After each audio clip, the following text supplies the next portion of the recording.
Do you remember the good old days when $1 trillion was a lot of money? For example, in 2009, when the deficit reached $1.4 trillion for the entire year. Enough money to bail out the entire banking system. Well, the US Treasury just announced that it's going to borrow $1 trillion in just the next quarter. This is an increase from what it previously anticipated it would be borrowing in this next quarter, which was only $733 billion. $1 trillion will be a record for the September quarter. And estimates from Wall Street didn't even anticipate it would reach $1 trillion, coming in at $796 billion for one estimate and $885 billion for another. Now, I've been talking about the US government borrowing situation right now for a while because it's getting worse faster than people are expecting. And that trend of it getting worse faster is actually getting worse even faster. If you take a look at this chart, which is a chart of the federal surplus or deficit,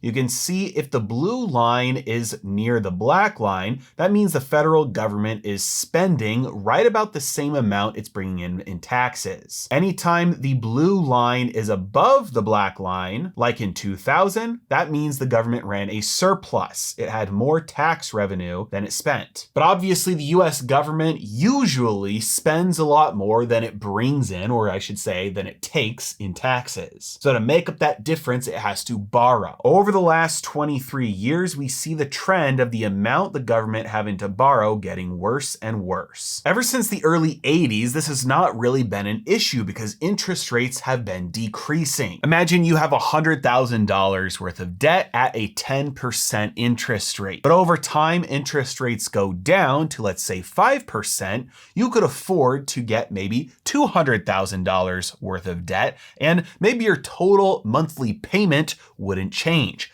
More debt, but a lower interest rate, so it costs you the same amount every month. By the way, if you don't know who I am, my name is Joe Brown, and I run Heresy Financial University, where I teach investors how to get higher returns with less risk by understanding how money actually works. Link is in the description below if you're interested in becoming a member. Ever since the 80s, this trend has gone that direction, with the cost of debt going down. And this has allowed the US government to load up on more and more debt every year. But this entire trend has started changing within just the last couple of months. Because in 2020, interest rates bottomed out at 0%. And they can't go lower than that, otherwise the lender is going to be paying you to borrow from them, and that just isn't going to happen. Since then, interest rates have risen at the fastest pace in modern history, and now short-term government interest rates are near 5%. So with the cost of borrowing going up, you would expect that the pace at which the government is borrowing would be decreasing, but in fact,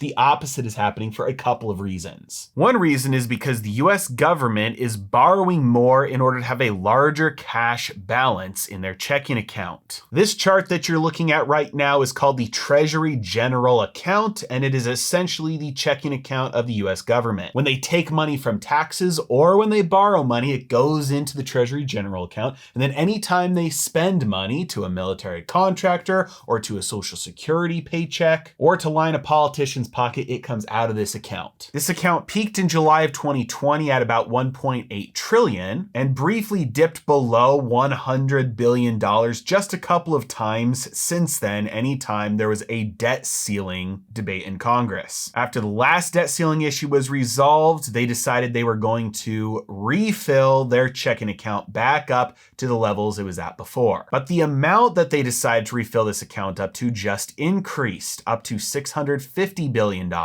One reason the US government may be looking to refill the Treasury General Account with a larger amount than they previously would have is because interest rates are going to be going up in the future. So maybe they're trying to get ahead of that by borrowing more now and just putting it in their account so they can use it later instead of having to borrow more later at the higher interest rates. This is also happening because the Federal Reserve is currently reducing the size of its balance sheet. Now, you probably can't tell when you look at the balance sheet all the way zoomed out that what they're doing right now is actually reducing the size of the balance sheet. Because when their balance sheet exploded in 2008, kept on increasing through 2014, and then exploded again in 2020, and then kept on increasing all the way until 2022, it makes the current pace of decreasing their balance sheet look tiny in comparison, which it absolutely, certainly is small in comparison to the expansion of the past. But when we zoom in, we can see that they are in fact reducing the size of their balance sheet.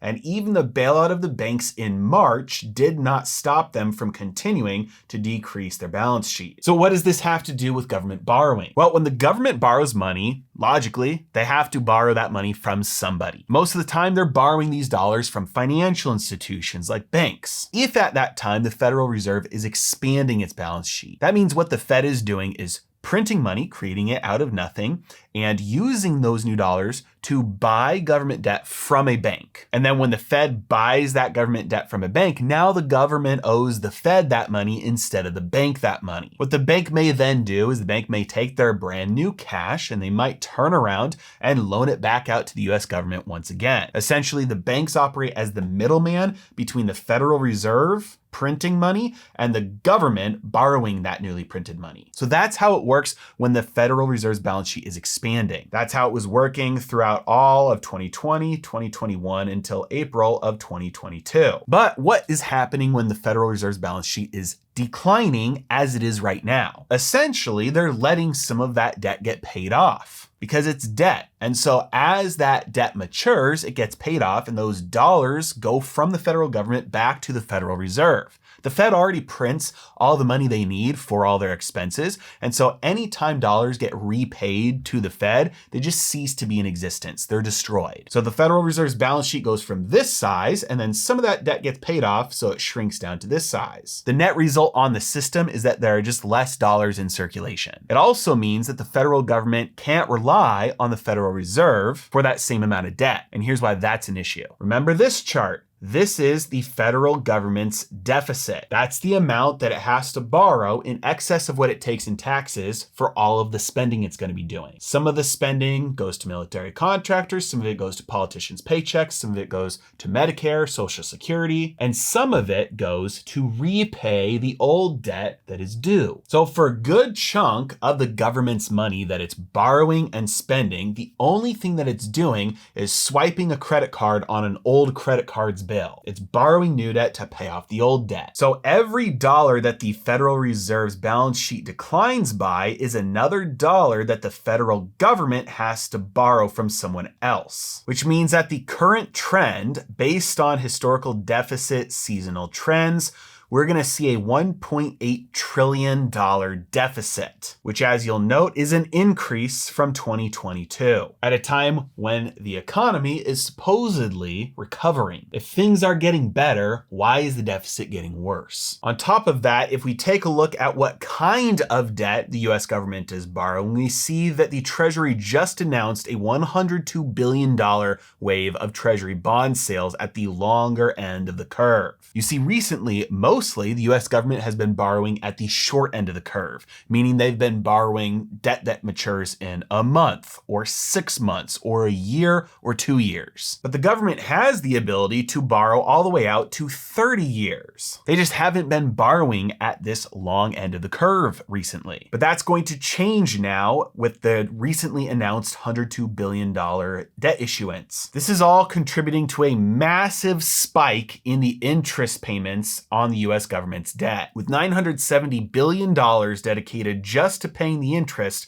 on the national debt as of June. And the worst part is this trend can't slow down anytime soon. This is only going to accelerate. Remember, they're borrowing more in 2023 than they borrowed in 2022. Just like we saw borrowing decrease after 2009 and then it slowly started to increase again before 2020, we are seeing a few years of government borrowing improving after 2020, and now it is set to start getting worse again. Right now, the US government's budget is divided up into two categories: discretionary, which represents about 1.7 trillion, and mandatory, which represents about 4.1 trillion. Both of these categories do nothing but grow every single year. However, the interest payments are quickly approaching the entire discretionary budget amount. And because the US government is running a deficit, meaning they're constantly having to get new debt to pay off that old debt, it means even if interest rates don't go up anymore from here, the deficit will continue to grow. Mark Cabana, the head of the interest rate strategy at Bank of America, said that we've been surprised by the deficit numbers, which are sobering. They see the potential for short-term volatility at a time when banks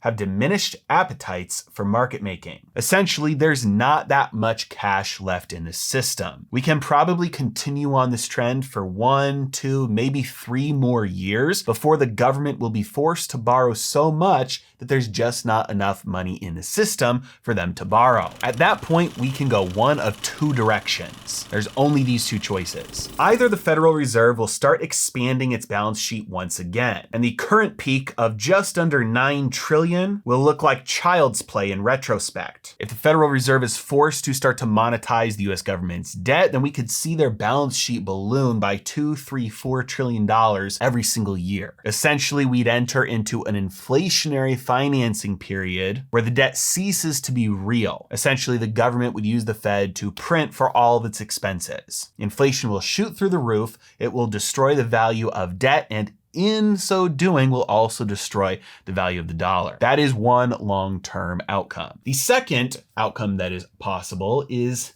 deflation. If the government cannot force the Federal Reserve to monetize its debt and the Fed chooses not to, then the federal government will be forced to either default or cut its spending. Now, default would probably be the more painful option, so the government may just resort to cutting its spending instead. But either way, this would be very deflationary for a short amount of time. This would be very similar to the outcome that happened in 1920 and 1921 when the United States was facing an economic depression as a result of artificially low credit in the years preceding, misallocation of resources, and malinvestment that resulted in a false boom. A bust was inevitable. Once the bust started, the Federal Reserve actually raised interest rates and the government balanced its budget and stopped borrowing. The depression was very painful, but it lasted only 18 months and allowed it to heal itself. It is absolutely possible that the United States government at that time chooses